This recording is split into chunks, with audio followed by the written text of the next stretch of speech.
also changed tremendously. Mhm. You can market to anyone across the world now. Yes. As we're right now, you're in New Jersey and I'm in New York, right? So Right. communication has changed so much, and the people watching, I mean, it's even more important now because Mhm. people are moving so quickly and doing so many things. So you're able to really help to write our story even better by that skill, right?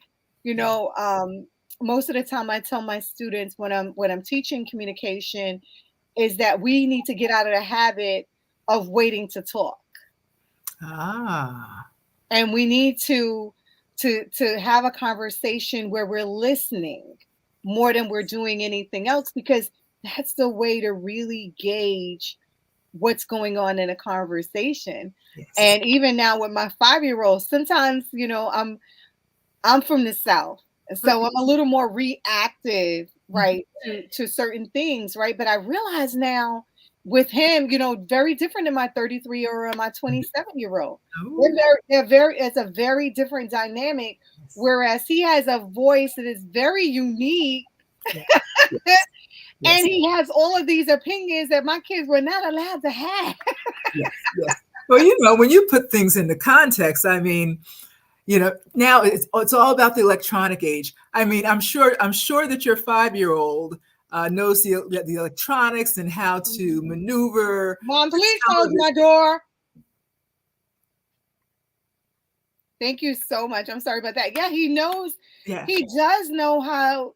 He knows how to. He knows how to work it better than me. Yeah, yeah, yeah. It's just a different generation. They grow up with seeing different things. I mean, uh, but they are so much more advanced than we were. But I'm not taking anything away from us because we were what was available to us. That's right. And people that the kids are in new and generations to come, they will become, um, in essence, what's available to them. That's where they're going to excel. So it's all good. It's all good. Your 33-year-old is good. You good. I'm good. We good.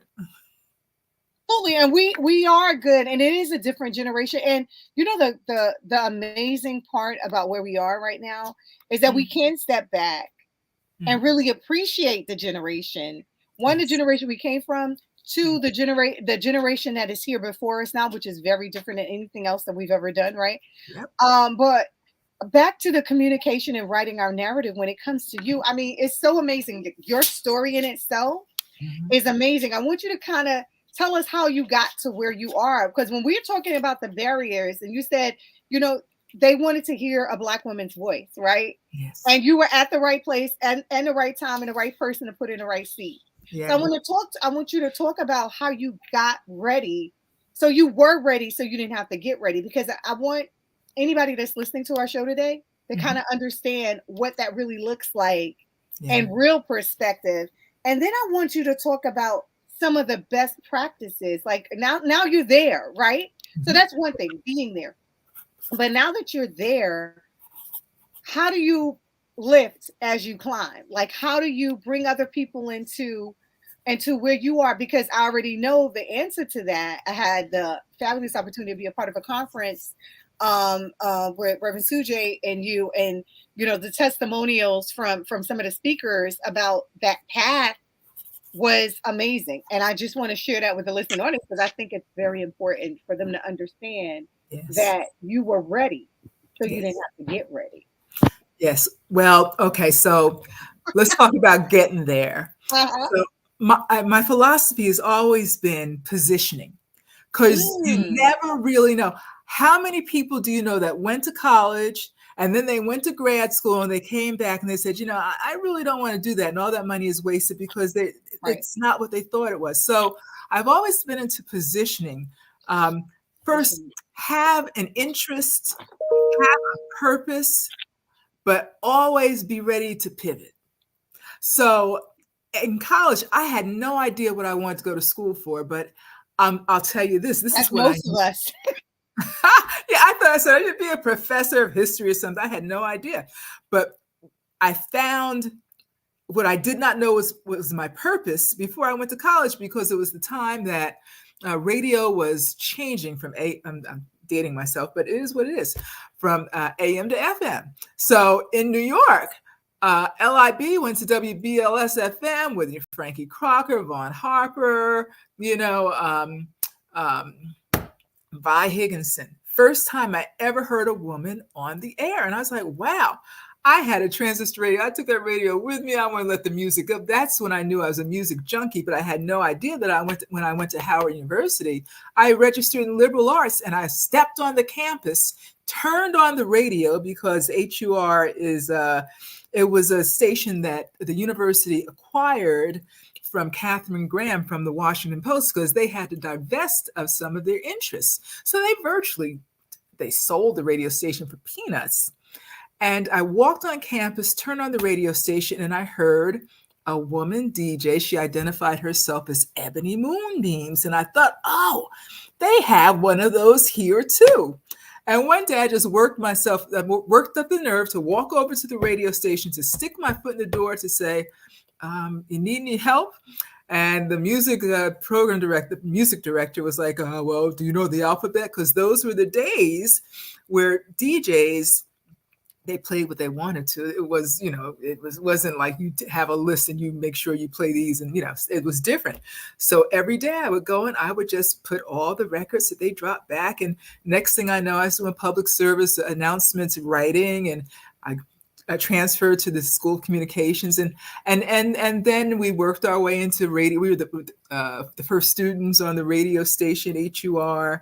We had our weekend special. So again, I didn't see it coming, but I was prepared. Right. And that's important. That's really, really important. Yeah. And then the same, going into the music business, I went and I worked for a record store at headquarters. And then I had the opportunity to go and get in the music business, as a woman. And the people I worked for, they said, nah, that'll never happen.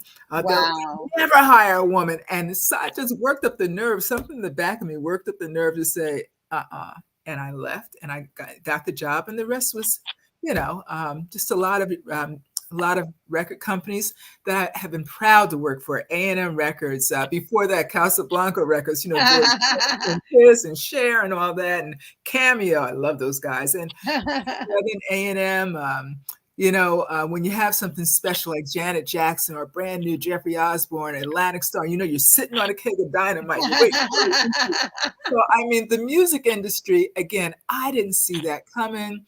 Capitol Records, RCA Records. I've been around the block that way, but I learned so much about people. I learned about places and things. Wow. This is so amazing. Like, I can look at your face and see the joy, right? And that makes me smile, right? Yeah. And so I hope that the listening audience is able to kind of get, because you gave us a lot of nuggets along this way, right? So you started talking about preparation, right? So you didn't know it was going to happen, but you were prepared. You were prepared to do what needed to be done. You also talked about tenacity. Like, you had the unmitigated tenacity to step up and say, hey, you need any help, right? Yeah. And then to be able to walk away from an experience that wasn't working for you. So then, and to get to where you are now. And so I want to kind of really highlight those, because those are important to your journey.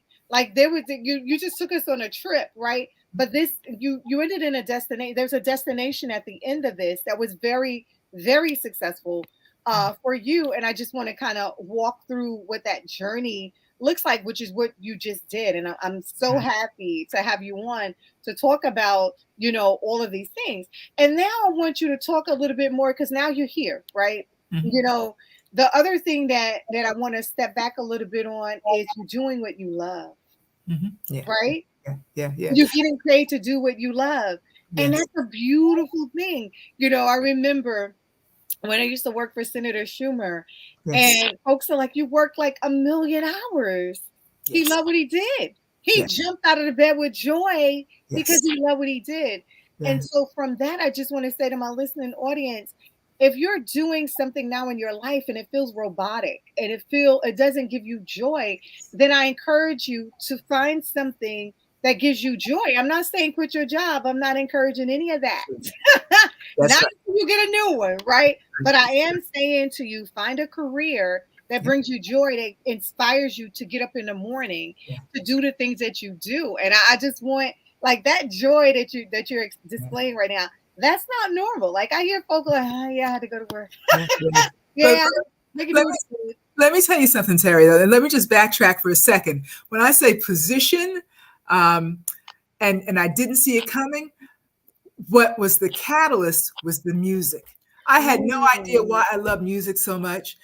Some people, girl, stop listening to that music and do such a, but it was the music. I didn't know the music was welling up in me like that to the point where it gave me wow. so much joy for so many years.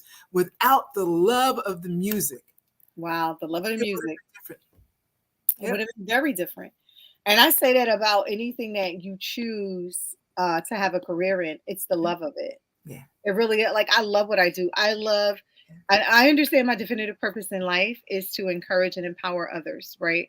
I Yes. understand that whatever space that God gives me to do that in, that I'm happy, I'm overjoyed to be able to do that, right? And so I can tell that in the music you're finding that same joy because I want to die empty. I want to be able to take all Yes. of the talents and all the gifts and Yes. all the relationships in the network that God has given me and like pour it into others so that they are able to really, to really soar, right? And so Yes. that's even why I do this TV show. Like I do this show because I want others to see us. And by the way, don't be surprised if you get a call from the Caribbean or from the continent or someone saying, "Hey, I saw you on TV." Right? Hey. This show is international, but I Yeah. want them to be able to look at you and I and say, "Hey, something she said inspired me to do what I'm here to do." Like, and so I want to really, say that is a joy. The music, it was in the music, the joy for you. For me, it's just to encourage, to empower people, whether it's in the book, Peaceful Pondering, whether it's on a stage when I'm doing a keynote, or more importantly, when I'm being mom. Just Yeah. being able to encourage and inspire people in that way is a joy for me. And Yes. so we talked about getting there, right? So let me just take you a little further because I think I know where you're going, but let me Ah, just do this. I want you to get the segue now, all okay? right now. So All it right, let's started with do the it. music, went through the whole music business thing, and then when it's time to go, it's time to go. Ooh, So up. That's a nugget. That is a nugget. you'll know when it's time, and it was That's just right. time for me after about 20 years. I came home one day and I was like, I was just just going crazy over did I pick the right color red for the video shoot tomorrow, and I'm just it's like, something, Gwen, it's time. Okay, it That's was right. time. That's right. But what I also saw was artists who come from not having a lot to all of a sudden some of them have a lot, but they don't know their relationship to money. I remember being in a car and we were on our way to the airport going on an international trip to Europe with the group. And I just heard them talking, well, I hope so and so paid my bill. And they gave them $35 a day per diem. And these people were making money hand over fist for the label. They did not know their relationship to money. So that's the segue that got me going, saying, something? People need help. They need help understanding money, understanding their relationship to money, understanding their relate that God gives you the ability to produce wealth.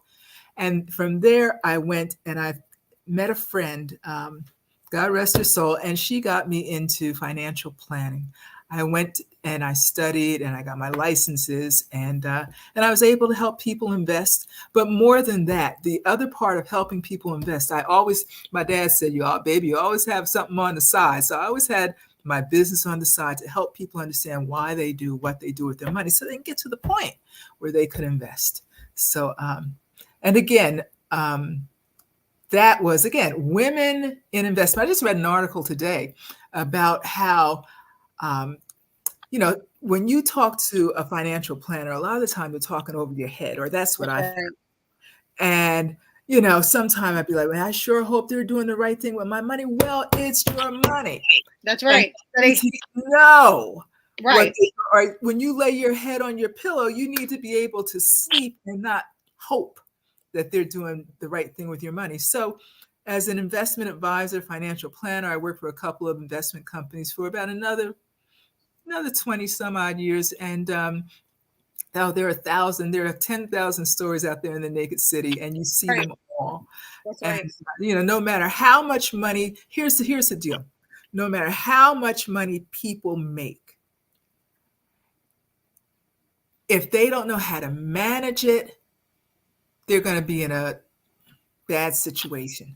I've Right. seen I've seen horror stories. So it's just important for people to have some sense of financial literacy. But my point is this: the article I read this morning is how investment companies, they're so used to talking to men, but we're getting ready to go through the biggest transfer of generational wealth that Well, we have that's ever right. seen.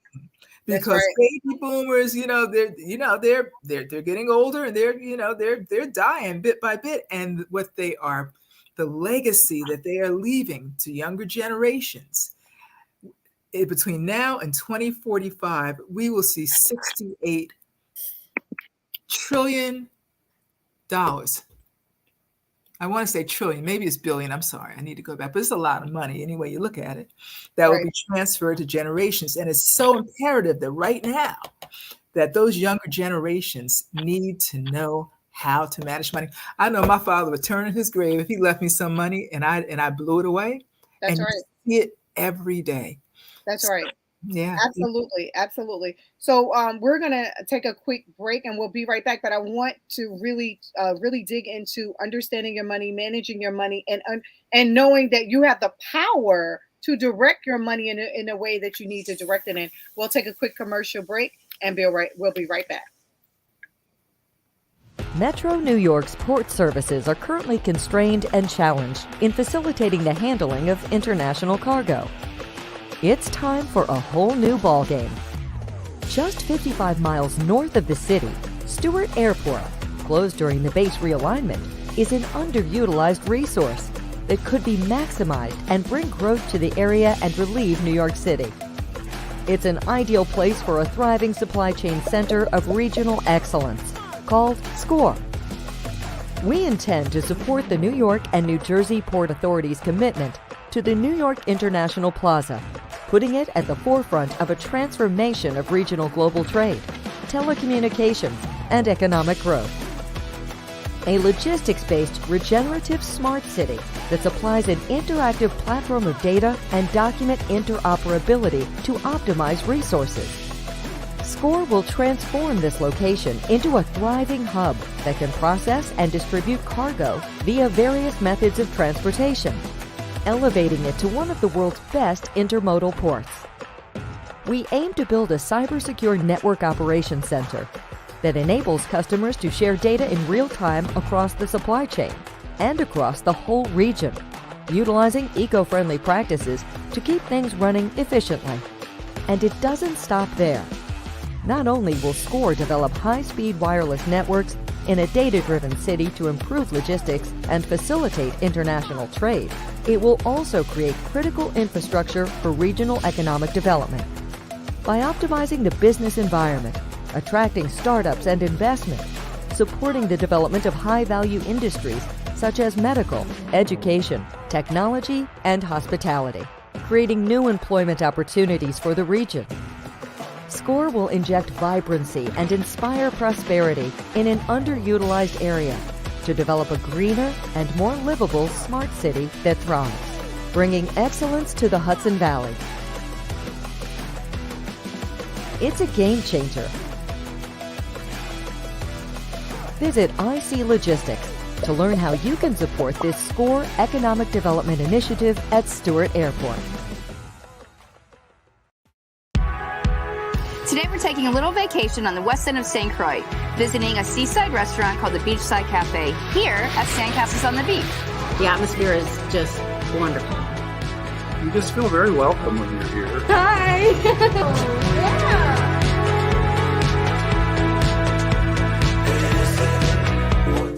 I'd like to introduce Chris and Ted, who are the owners of Beachside Cafe and also Sandcastles on the Beach. This is amazing! Thank you. Sandcastle on the beach is quiet and friendly, relaxing. I often entertain guests, and this is the one place I always try to bring people. Tell us a little bit about the hotel. Well, the hotel is a 25-room hotel. We have 10 different room types within that. We also have, of course, our greatest asset, the ocean out there, which our side of the island is very calm typically. So it's the best swimming beach and also great for snorkeling. And just walking, doing a nice walking beach tour. Absolutely. Yeah. Best beach access is right here, so we love them. And we're also fortunate we have just up the way Sandy Point National Park, and then Frederickstead Town is just a mile away. And so we're really fortunate to be in this perfect spot. I used to watch BET, MTV, VH1, now I watch Tempo. Soca, Calypso, Reggae Dancehall. Don't stall, better get tuned in to the tempo. Don't have cable, they got an app. Go to your app store, download that. Whether it's tourism, cuisine, or the social scenes, if it ain't Tempo, it's a rap. Who got the Caribbean views? Tempo. It's the latest in Caribbean news. Tempo. You tryna cook Caribbean food? Tempo. You know they got the music videos too. Tempo. Who got the Caribbean views? Tempo. It's the latest in Caribbean news. Tempo. You tryna cook Caribbean food? Tempo. You know they got the music videos too. Tempo.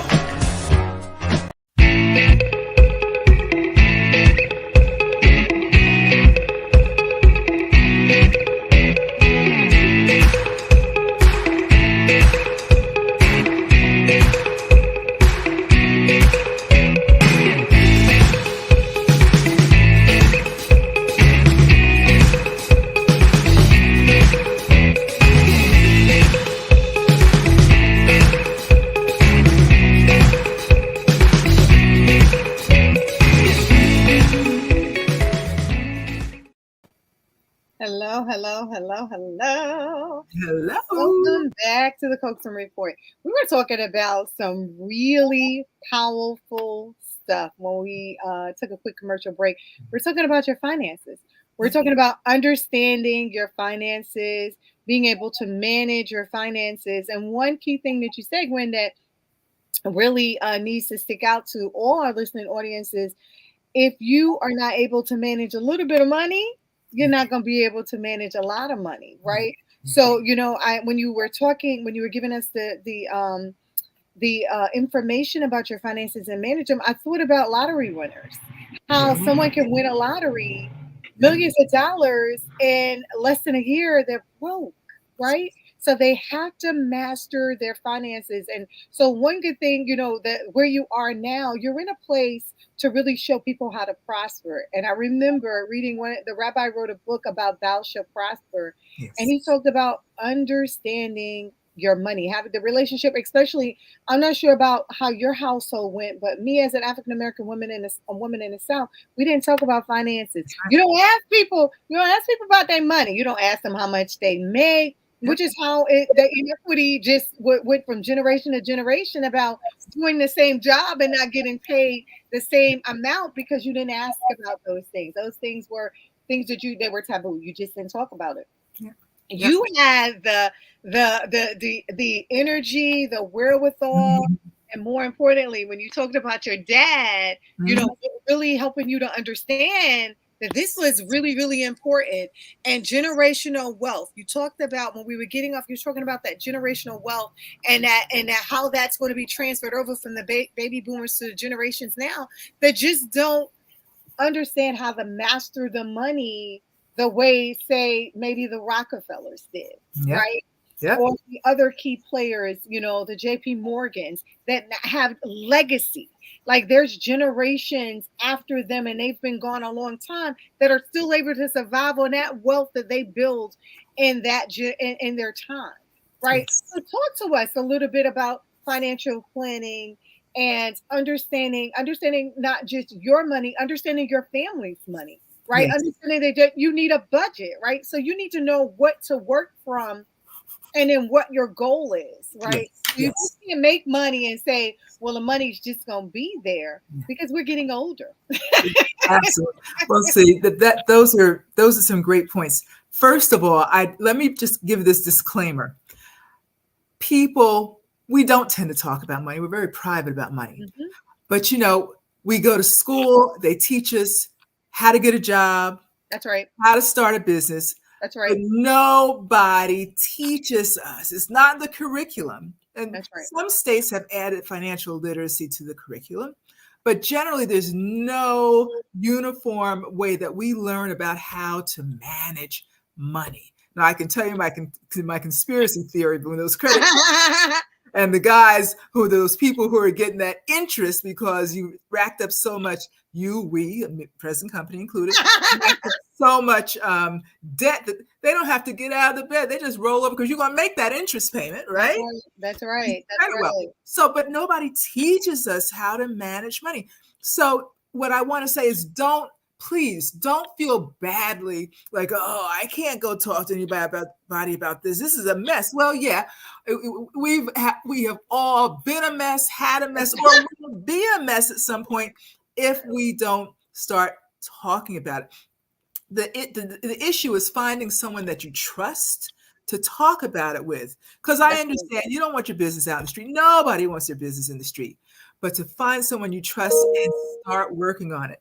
So don't be afraid to find someone and to talk about it. It's like when you go to church, you're like, oh, I can't go to church till I get right. That's what people say about money. I can't invest. I can't talk to anybody about money till I get right. Well, how are you going to get right if you don't have somebody helping you and showing you how to get right? So find someone you trust and then get on the road to getting right. So the other thing I want to say is about generational wealth. That's right. When we talk about generational wealth and wealth that we can pass on for 2 generations and them to generations. So, by generations, you never have to worry about money.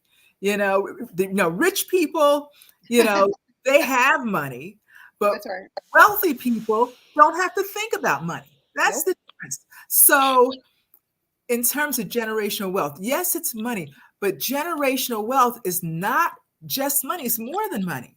It's that those thoughts that your ancestors have passed down. Maybe it's your grandmama who had that biscuit recipe, that homemade, pass it down. Things of value, of interest that will allow your generations to come to enhance their lives. Yes, it's money, but it's not necessarily just money. So I wanted to throw those concepts out there. I want to talk a little bit about that because I do some financial literacy training and I stopped calling it. I was at an event and they were saying, we're not illiterate. We're literate. We're not illiterate, but it's more about mastery, which is what you said, mastering your finances, right? And so, and starting it very young, like my 5-year-old, I bought him a piggy bank when he was like 1. Yes. And I teach him that he's going to save his money because he's going to invest it. And I'm always telling him that he's wealthy and I'm always pouring into him that he's building wealth and, these little things that he do. I'm like, that's going to be your legacy, whatever that is. Right. So just pouring it into him very young. But I also understand the other side of that, which is poverty. Right. Mm-hmm. So when I grew up in the South, I had an outhouse and most people don't know what that is. And even because I'm as young as I am, they're like, I don't know what that is. But what I can say to you is we were poor. Right. You probably didn't even know you were poor, right? I had no idea. I had no idea because my grandmother and my grandfather made sure we had everything that we needed. And we didn't know what we didn't need. Right. So everything that we needed, we never went to bed hungry. It was always one of those things. But she also poured in my head, education is the key. Yes. Education is the key. So I was the first in my family to graduate from high school. Wow. Let alone the first to graduate college. My children are first to graduate college. So we literally broke that generational whatever in my I call it a curse. We broke that generational curse with education, and now we're able to now teach the mastering of finances. And so no, it doesn't happen overnight, but it's discipline. Yes, you have to be discipline. You have to understand. And I go back to that budget because sometimes I do business development. I walk into a business and I say, okay, what is your budget? And they're looking at me like I have 10 heads. And I'm like, okay, so how do you know how much money you want to make? A lot. A lot is not a number. How much money do you want to make? And what are your assets that you have in place to get you to that number? Right. Yes. And then they kind of step back a little bit and I have to go through, line by line. Here's what we can do to change the trajectory, because this is what you say you want to do, right? And the same thing with me. That's just like the hairdresser. I'm not going to go to a hairdresser if your hair's not done, right? So I literally have to step back and set aside time to be able to go over my finances. I have to have an accountant. I have to have an attorney. I have to have a project manager, to be able to keep my books in order. And even in this week coming up at the New York State Caucus, I'm doing I'm the moderator for a panel on just that. It's called Empower New York. And it's about getting your back office straight, unleashing that capital through government contracting, but understanding getting certified as your license to hunt. You still now have to go and find what you need to be doing, right? And then once you get that in place, you got to have your back office. You have to do your taxes. Don't let anyone convince you that you should not be paying your taxes. You have to have an attorney. Don't let anyone convince you that you're signing all these contracts and you don't understand what you're signing. You need a project manager. And even if that project manager for now is you need to understand where you're doing business. That's right. So that all of those moving parts don't make you feel overwhelmed to the point that you can't grow and can't build generational wealth because you have so many things going on. And so this particular panel, Empower New York, that we're doing on Saturday in Albany at the New York State Caucus, and is co-sponsored by Assembly Member Rodney Bashat and State Senator Kevin Parker, because we understand the importance of just what you're saying, mastering your finances. I want to see multimillionaires. All the business that I touch, I pray every day that God would pour into them abundance, because I understand that the small business is definitely, they are the backbone of our economy. And the small business that look like us don't always get the resources and tools that they need to master their finances. And that's why you're here. You're here and you're online and you're talking about the taboo thing that we shouldn't be talking about. But I say talk about it, and talk about it to your 3-year-old. Talk about it to your 5-year-old. Make sure they understand the importance of money. My baby's going to soccer today. First thing he wanted to know, where am I going? Where am I going tomorrow? Soccer. Okay, I'm gonna need some money for soccer. Okay. I need some money for soccer because he knows he wants to get his snacks at soccer, and it's important to him. So he understands that this is where I need to budget my money. So that I can get my snack. So now we're in this place, right? So we're understanding that we need to master our finances. We need to understand how much we have.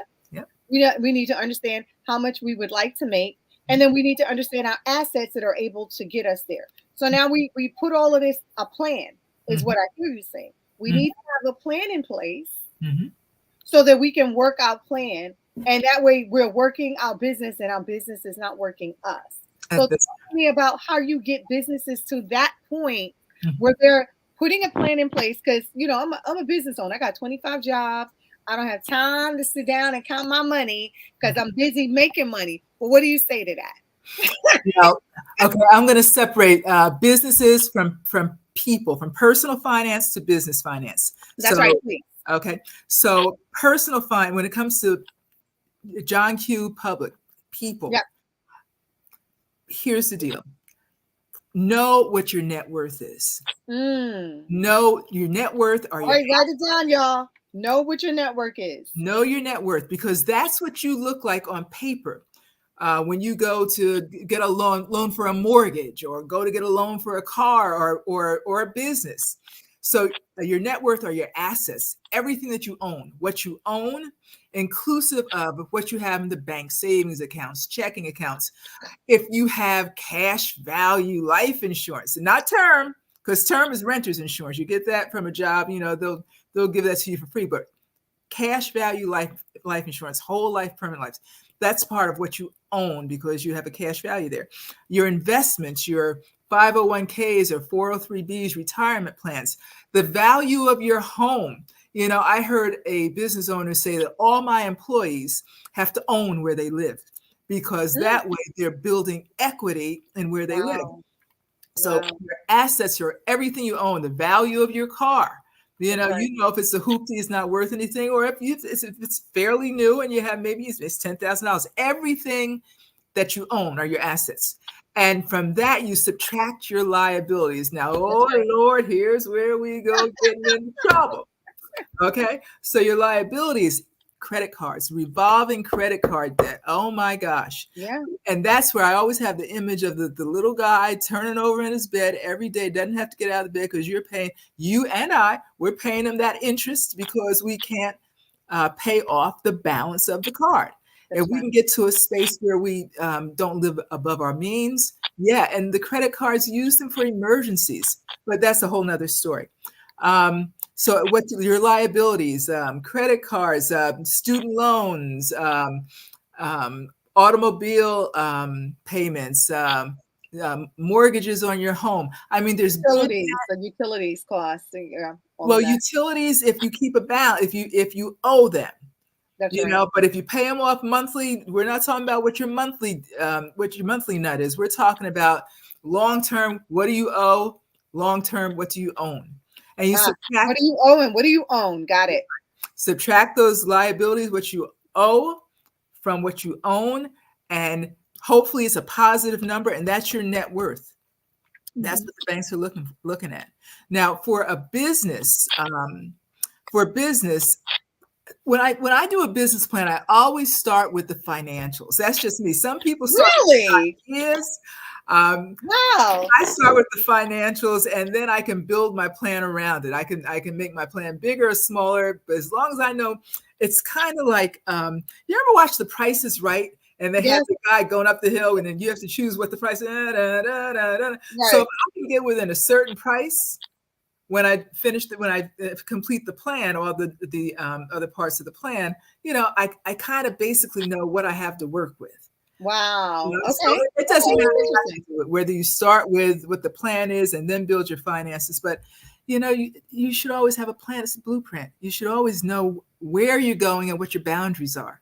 That's right. Because I still maintain at the end of the day, whether it's personal finance or whether it's business, at the end of the day, when you go to bed, you should be able to lay your head on that pillow and rest and not worry about, oh, I wonder if I did the right thing. No. Because in rule number one, when it comes to finances, health is the greatest wealth you will ever have. If you cannot be healthy, it doesn't matter how much money you have. Health. So that's why it's important to practice good financial practices so that you can keep your health. So let me get, so this is great, right? Because your health is your wealth. Definitely, your health is your wealth. So now that we're talking about your finances, what are some of the best practices that that you impart, whether it's your personal finances or your business finances? Because I like to talk about best practices and then some big ideas. Like, what are some of the big ideas that you've come across that's very helpful when you are coaching, when you're training about your finance, mastering your finances? Like, what are some of the best practices that you use for that? And then what are some of the big ideas? Because it's important to kind of give my listening audience something that's tangible to hold on to, because I tell them to get their pens out immediately and start writing down all these nuggets, because it's really important. Like, this is lived knowledge that you're imparting right now. Yes. So before I start, let me just make one thing clear, because I have to do this because the SEC and FINRA, they're very, they're very particular. So I said that I was a financial advisor with brokerage firms, but I have left brokerage firms so I can focus on financial empowerment, financial coaching. So I want to make that clear in case watching. Okay. So now, so nuggets. Here's some nuggets. Where do we start here? Okay. Financial planning. Have a plan. No. Let's start here. Let's start here. Personally, get out a piece of paper, right? And you make columns. Develop a monthly cash flow so that you know every month what it takes to make your world go round. That's right. So column 1, what comes in? That's right. Your paycheck, your income. Take out the tax. If they're taking tax, we want to know what comes into your home. That's right. And if they're not taking out the tax, if you're working as a 1099 employee, as an independent contractor, then you have a line of what goes out of your home on the other side of the paper, and you just write down there what goes out. Taxes. Don't forget to pay your FICA taxes, your Social Security and Medicare. Why? Because if you're young and you're out there listening, everybody says, oh, by the time I get to be old, Social Security be gone. Well, I'm here to tell you that there are things that the government can do to maintain Social Security. They may pare it down, they may make you work longer, but if you've worked for that money, then the government has to give it back to you at some point. So at some point, you want a little something, something. And that's the Social Security check. When you get older, you're going to appreciate that Social Security check. Right. So what's coming in? Let's go back to what's coming in. What you make, if you have income from rental properties, or if you're divorced and you have alimony coming in, or you have child support, whatever's coming into your home, put that in column 1. That's right. Column 2 is what goes out on a monthly basis. We talked about taxes, rent, mortgage, utilities, insurance. You have homeowners insurance, car insurance. Right. Go to school. What are you paying per month if you're on a payment plan for school? So all of that stuff. Grooming yourself, hair care, nail care, ladies. Okay. And it's not to box you in. This is just to be realistic. This is how I want to live. That's right. And if it balances out, and you really should have something left over to invest. That's right. The best. That's the best scenario. But if you have nothing to invest, then the way you look at it is, okay, how can I alter this schematic so that I have something to invest? That's right. That's right. That's right. And so it's important for you, like, to have that picture. So the first thing that I hear you saying is the best practice is to have that picture. Know what's coming in. Yes. Know what's going out. Yes. And be able to have that line so you can invest. And so even if you put down what's coming in and what's going out, and you realize that more is going out than coming in, you can make some adjustments if you have that plan. That's right. You have that plan in place. So it's really important. So what are some of the big ideas that you've seen, that you've imparted, that you've witnessed, more importantly, that you've used, whether it's your personal finance and your business finance, because you have both. Right now, you have your business, and then of course you have your personal finance, because we're about to wrap up. But I want you to kind of give us that real view of what some of the best practices are, and let's end with some solutions. So those that are listening to us today can really, grab on to all of these nuggets, because you've given us a lot of great nuggets to be able to be successful in their personal finances as well as in their business. Okay, so numero uno, your credit. You don't have to be a millionaire, you don't have to have a huge amount of money, but with good credit, you can move around. That's credit right. Score 720 and above is the goal. That's right. 720 and above, if you need to borrow money, then you'll always get the best rate from the banks.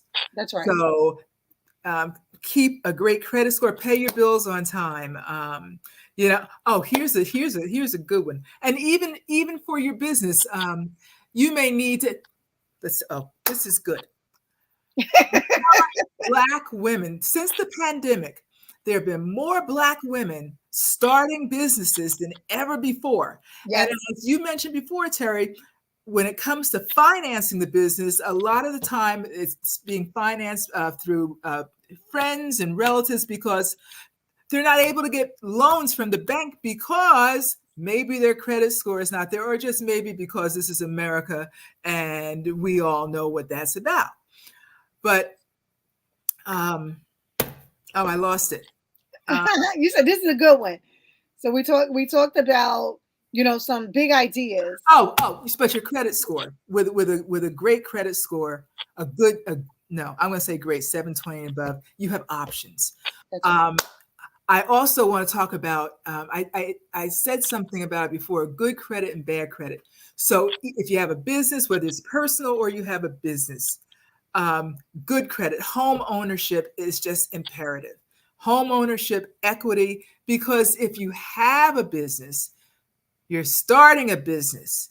If you have equity in your home, enough to use some of that to finance your business. I mean, be sagacious, be wise. You don't want to use all your equity, but it's a source.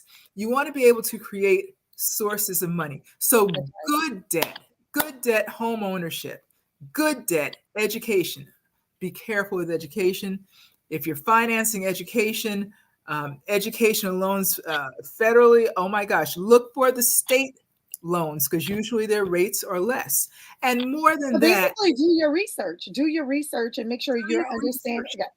Yeah. Absolutely. And if your kids are going to college and they want to go off to the private schools because their friends went there, no. Find out where you can find the best education. Community college for 2 years and then go off for the last 2 years to the college that they want to graduate. You'll save a lot of money. And then the other thing to that is what I found when I was sending my kids to school, there are tons of scholarships that we have to write for. So Yes. having, doing your research, finding out what's out there. There's schools, these schools that are out of state that actually have endowments, that actually have money, but no one's asking for them. So make sure that you're tapping into those career offices and tapping into the scholarship offices when you're applying for schools as well, because you may be surprised at a lot of the money that's being left on the table. And for businesses, the same thing. Look for those grants and look for those. Look for the grants because they're out there. Especially, oh my God, this is amazing. They're out there. This is amazing. This has been. I mean, it's silly how time flies when you're having fun, right? But this was a lot of great information. We started off talking about your career and what led you down that path. We talked about how you were in the industry, in the music industry, and doing all these wonderful, beautiful things, but you knew when it was time for you to transition into something else, and you did that. And understanding the finances of it, understanding how mastering the finances really changes everyone's trajectory. Yeah. And so you shared with us a lot of great nuggets today, basically planning, making sure you understand your plan, whether it's your personal finance plan or your business finance plan. And then more importantly, looking for other avenues of revenue. And then one of them was scholarships, business loans, very low SBA loans and scholarship, grants that are available now that were not available like 10 years ago. Those are all things that for us to take advantage of. So I want to thank you so much. Oh, you're welcome. Thank you for having me. For being on the show. And I look forward to having you again on the show to talk some more about finances, business financing, as well as personal finances. But more importantly, I'm super excited about where you're going and what you're doing next. And so we'll definitely have you back on the show to talk about that. So thank you. Thank you. It's great being here. Have a super amazing Wednesday on purpose. Take care. All right.